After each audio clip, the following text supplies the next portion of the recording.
Welcome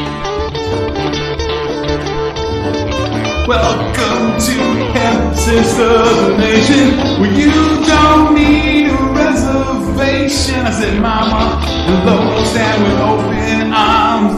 Here to warn you with a one more time. Yeah, one more time, baby.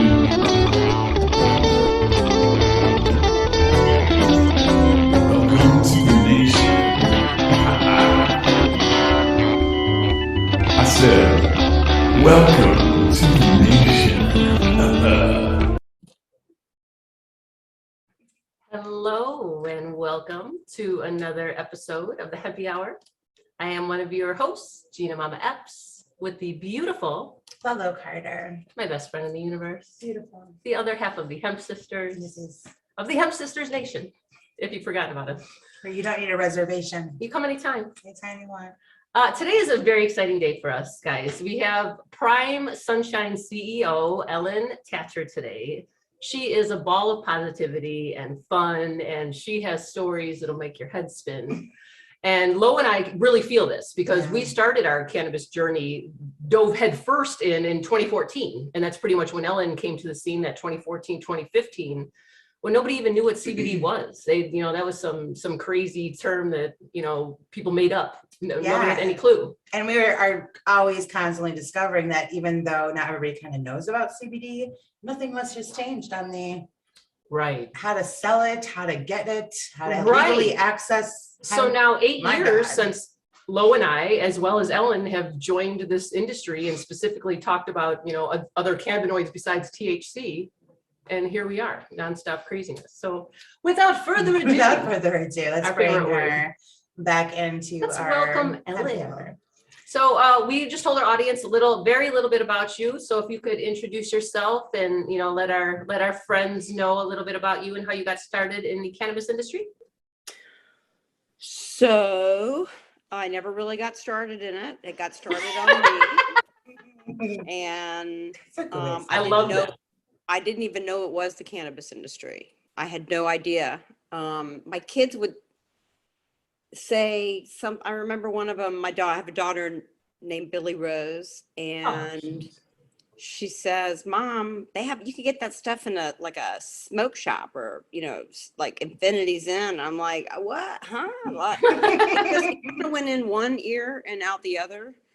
It wasn't presented to me ever as anything cannabis or marijuana related. It was just for anxiety, pain, and sleep. And there was this liquid. And then we at that time, it was only coming from Europe.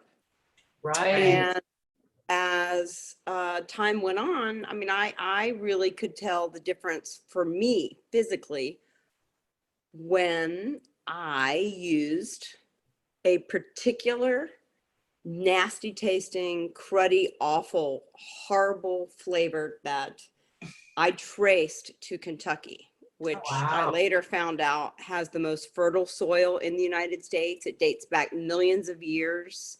How awesome. And the history of hemp goes back, hundreds of years. Our farm partner, how I found them was I was an investigative reporter, and I wanted to know why some months this stuff CBD, we called it back then, just call it CBD, but I don't know what we just called it. We just called it an oil or a tincture. It didn't have really a name quite yet like that. And went back and looked at a study from 1994 that was done under Ronald Reagan and found a seed that was connected to a farm that I found and drove up there in my little minivan from the suburbs.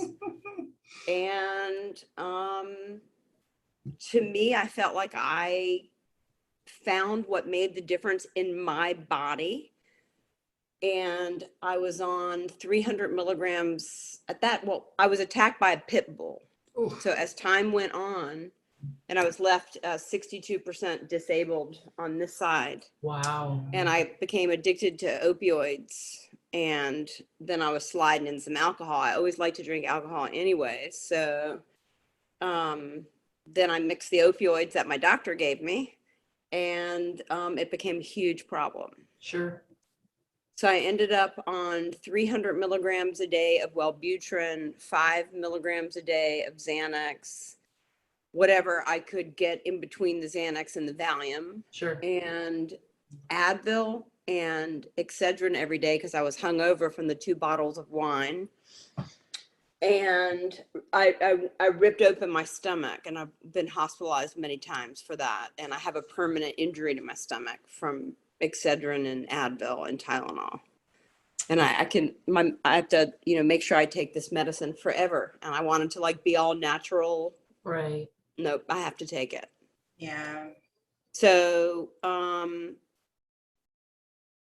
I really just got 3 or 4 bottles from the farm at that time and brought it back, and then got 6 and brought it back, and then 12, and then 15, and like 17 was huge. And I have a picture from many, many years ago when I was living in somebody's basement, and now I own a basement, and I want to bring a Ukrainian family down there. Like I have a whole apartment down there. That's awesome. But the last place I ever had to kind of freeload a little bit gave me the space to really realize that I did have a business. And I used to wake up every day and ask my brother, do I have a business yet?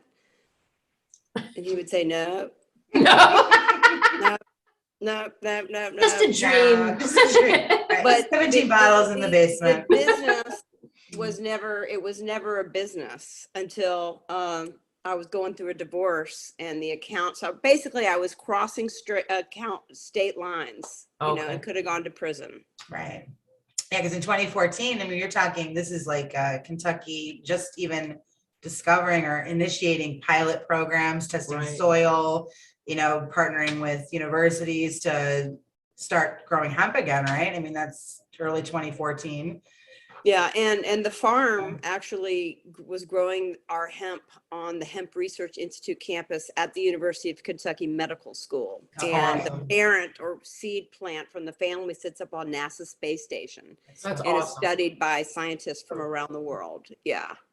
Very interesting. And, I have been told this by the folks in PR. I don't have proof, but I'm told the seed was used by Pfizer Pharmaceutical, Eli Lilly, and McKesson up until 1937. Wow.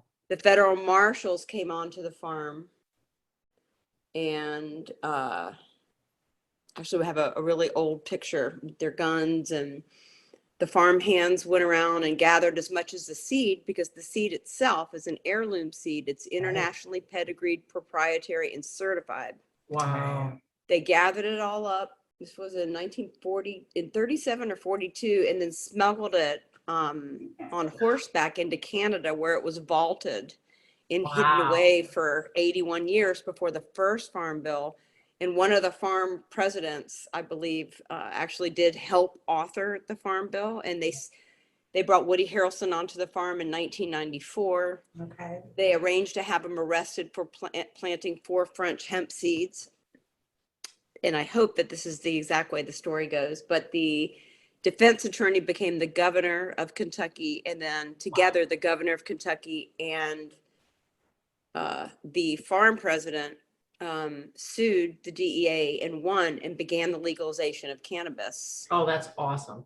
But a sustainable farming method, which means you can scale, as opposed to an agricultural, which is indoors and up. Right. So when I came up with the name Prime Sunshine, I didn't really, back then, I didn't know the difference for me personally was the terpenes and the soil that we grow in, I feel make the difference, because I've tried everything else. And you could read some of our Google reviews. I mean, there's no science to prove it, but people said that I've never paid anyone to do a Google review that says I've done this and this and this. Right. I truly think it's the terpenes for people like me that need them, that suffer from depression and PTSD and generalized anxiety disorder. So for me, it made the difference. And the only proof that I have was I do manufacturing and producing, and I produce and formulate products for other brands and private label and white label, right? Okay. So I had my warehouse accidentally shipped a case of a CBD oil grown in Colorado. No bad against Colorado, but from a clone indoors, shipped to a store that sells my products. And it was the only time I had an entire order. Every single customer complained about it. And I never traced out. I had no idea what happened until I got the bottles back and saw what they were. Oh, not Right. myself. Unreal. So they really knew the difference. Yeah. And beta garofilene is what my formula is really high in. And when I first started, and we had three bottles, they were each 300 milligrams, and one was called pain, and one was called anxiety, and one was called sleep. That was it. Mhm. But now we truly have an anxiety formula where we have we have a different percentage of different types of terpenes, as much as I could to help with sleep that still was palatable, that you wouldn't choke or gag on it, you know? Right. Yeah, well, I mean, it's the consistency, and as you mentioned, people notice that. So even regardless of what the product is, if it's working for them, the consistency of the product is paramount. Right. You know, so having those secure relationships from the seed with the seller all the way down through that journey. Like if you change suppliers every 3 months, you're going to have a effect on the customer base that you have, because and that's the problem, with the CBD industry is 100%, they're chasing the savings on the dollar for the raw material. Who is who? When somebody calls me and wants to place a wholesale order, there's a lot of trust that goes on, because there are times that I've placed wholesale orders for other brands or customers, and it could take up to 6 weeks. Mm-hmm. And they don't return your calls, and you don't get a tracking number. So I think one of the nice things about doing business with women, I have just found, I mean, I'm sure other women have other input, but generally speaking, the ones that are in my little world are amazing and like a joy. And some of them, they live far away. I've never met them, but just like a joy to have in my life. And I've never even met them face to face. And I love hearing their voice and, sharing our experiences. And a couple of them I'd love to bring on here. We would love to. We would, let us know. Absolutely. For sure. Mm-hmm. It is a different experience, and it's not to categorize people, but we in most cases do things differently, or have different motives or emotions that are connected to that keep us in a very certain kind of relationship span with each other.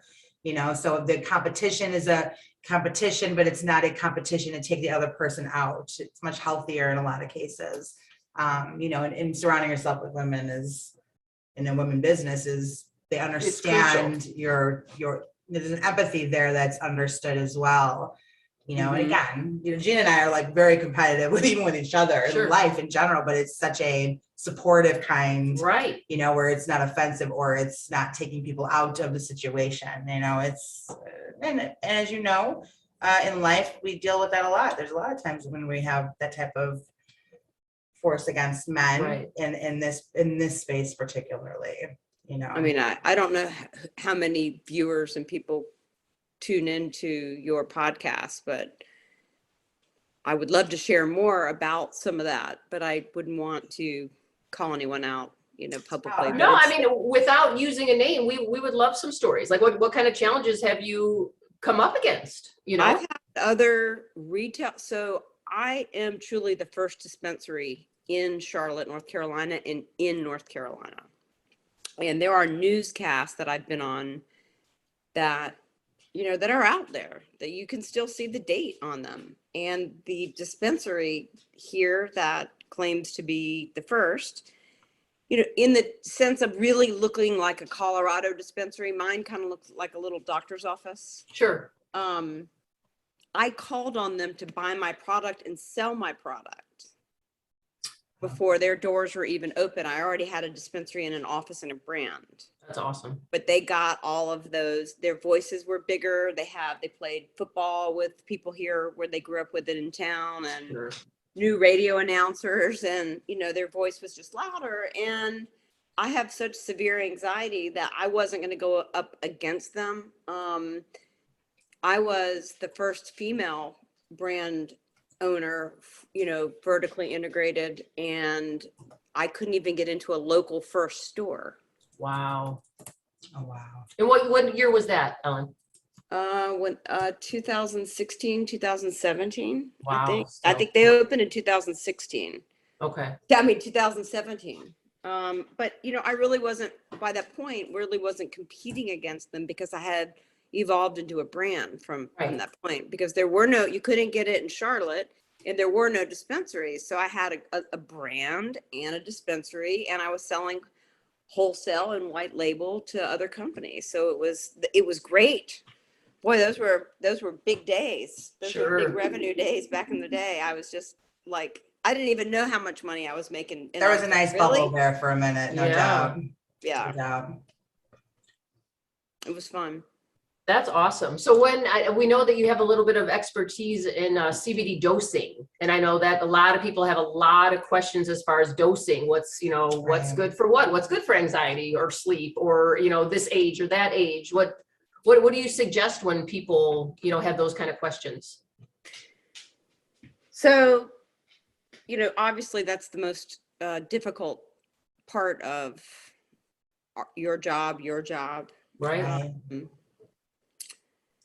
But it is really cool to see when we hit it. And I'll tell you a little story. So I have a neighbor down the street. She's got a lot of issues. We all have a lot of issues. She runs after me when I'm between my house and my car. I've got two phones on, and people on the website that the website's crashed, or the BOGO isn't working, or Sure. Where's somebody's order, and she's like, Ellen. So I keep these, I keep a little bit of inventory here for neighbors. Good call. But because she felt like I was ignoring her, I kept saying, please schedule an appointment in my office. She can't see me working when I have two phones. Unless I walk out like this. Oh my God. So I literally will walk out to my car just so that she can see this. Good. Nobody has given her proper dosing. So she has not had an amazing experience with CBD. So last week, literally, and I don't have time, because I'm always battling being thrown off credit card, being thrown off my payroll, being thrown off of Google, being thrown off of Shopify, being thrown off of Intuit. I mean, it's just Mercury's also in retrograde. I mean, Someone told me that yesterday. I was like, oh, there it is. But so she comes running down at 7 o'clock in the morning, and she's like, in her little accent. Finally, I said, you know what? Here, this was my front yard. I said, grab a chair. I'm finally going to sit with you. Aww. Okay. And then I had a bunch of stuff in the car and got her. The first night we started her on just one sleep gummy. And the second night I added a half of a Delta 8 gummy. I mean, gummies to me are like training wheels, and then liquid, because some people don't want to do 3 gummies. But by the third night, dosing her, starting just with the sleep gummy, and then a half of a Delta 8 from a 20 milligram, then a whole of a Delta 8 from the whole 20 milligram. And for her, she needed 60 milligrams of Delta 8, which is ridiculous, but she hasn't slept 6 hours straight in 20 plus years. And she's got osteoarthritis and fibromyalgia and rheumatoid arthritis, and she's borderline personality disorder. She's bipolar. She's, scales up and down in mania. So, I just started dosing myself. And then I have a lot of clients over the years. I don't think a lot of CEOs of companies also have a storefront and also have a brand, True. And have that constant feedback of what's working and what's not working. Right. So that's how I knew, like to Like make little my, beta you don't really testing. find a sleep gummy that's 50 milligrams, but I found like I'm malabsorptive because I had surgery in 2001 and I had this stomach problem that I brought onto myself or made worse with what all Right. the stuff I did. Sure. So that 50 milligram gummy, is now got a shot at a little bit more bioavailability. And it worked for me, but only when I went it up. But when I increased the CBD, and I have an older customer who's been with us for almost going on 6-7 years. He is the one. I almost killed him once with kratom, and he still kept coming back. And I was like, Aw. he's like, oh, I have sleep apnea and I sleep with a CPAP. And I had samples. I don't sell kratom, but I had samples of red kratom, which is a sedative, and he took it home and almost died. Like all of the fibers in his lungs, laid down, and yeah. And I'm like, wow, okay, so you're coming back for more. Come on. And we're gonna find what works. We finally got him on. He's the one that combined the sleep gummy with the Delta 8, and I went and made a sleep gummy and the Delta 8 together, and it didn't work as well as just the CBD gummy and the separate Delta 8 gummy. So now people do to buy them separately. I can make them all in one, but for whatever's going on with that combo, has just been a home run. And Well, I'm glad you brought up D8. Like a lot of people underestimate THC and how therapeutic it can be. And it's maybe not for everybody, but for the people that can use it, it's incredible. THC, I saved my life. Like I'm not even remotely exaggerating. You brought up addiction. I same story. Xanax, Valium, you name it. You can legally be addicted to anything. And THC coffee gave me my life. Right. Yeah, no, right. Coffee, pop, mainstream. Yeah. You don't even think about it because it's legal. Right. Mm-hmm. No, but THC with CBD is an incredible combination. So I appreciate you bringing that to light. And I have to tell you, I kept it a real big secret for 2 years that I had it. Nobody had it in Charlotte where I live. Nobody had anything. That's how I ended up making everything. Right. And you were already dealing with the shutdown and just having something that was scratching legal. So, and forget all the, what's hard about having the business, then fighting all of, people that thought I was a drug dealer. I mean, there were times that I did have a lot of cash in my house, and I had a lady that cleaned it, and she told a neighbor that she thought I was a drug dealer. She did see, marijuana around. Right. And she's a church going thing, but now, I've got her, I've turned her. She's turned her. She works for me now. She sees the light. Yeah. And she's sleeping good. And, she's a Brazilian housekeeper. She works really hard, and they have a lot of pain. Well, we have to undo all the ridiculous amount of misinformation and miseducation we were fed our whole life. Besides fighting, kind of like our core purpose, actually. Yeah, right. Besides fighting all the institutions, I'm fighting my neighbors. And then the only thing that people really saw here was multi-level marketing people. So it left a bad taste in a lot of people's mouth. And it was only recently that I really started promoting myself on social media because of my anxiety. And I probably made every other post private and slept on it for a whole day before I published it. Yeah. And I started getting messages from people from, preschool. I'm just trying to come off of opioids, and I'm like, oh my God, he's an accountant, and women who are doctors. I got into a medical doctor's office just by sharing my story and kind of beeping and tooting my own horn. Good for you. Social media, but I should have done that like 7 years ago. Well, we would like to thank Ellen for today. We decided we're going to do a part 2 with Ellen because there's a lot to Ellen's story. She's a founder in this industry. I mean, according to Lois and I, back in the day, like we said, 2014, CBD didn't exist. Like Ellen said, no one even knew what it was. It was some magical oil. And really for the first 3 or 4 years. I mean, again, now it's kind of like everybody word of mouth. It's out there, but we kind of discovered in some of that early talk, it was the challenges that are still there for business owners or entrepreneurs in this space. Oh my gosh, I and mean, they're it's never like nothing ending. It's been changed. 8 years. We're Yeah. closing in on a decade of legal cannabis and hemp that can't No, barely right. be sold, or your I mean, money's we taken. tapped out of the financial end of it, like, because we just got Oh completely no, Lois and I a couple blackbarred. years ago were like, this is enough. Yeah. Like this is absolutely insane. Like, Right. but you're not getting rid of us. No, we're still here. We're gonna figure it out. But you're also not shutting down our bank account. So whether you are watching us or listening to us, we appreciate you. We thank Ellen for your time, and we will be getting with Ellen again, and we will all hang out together once again. Absolutely. One love.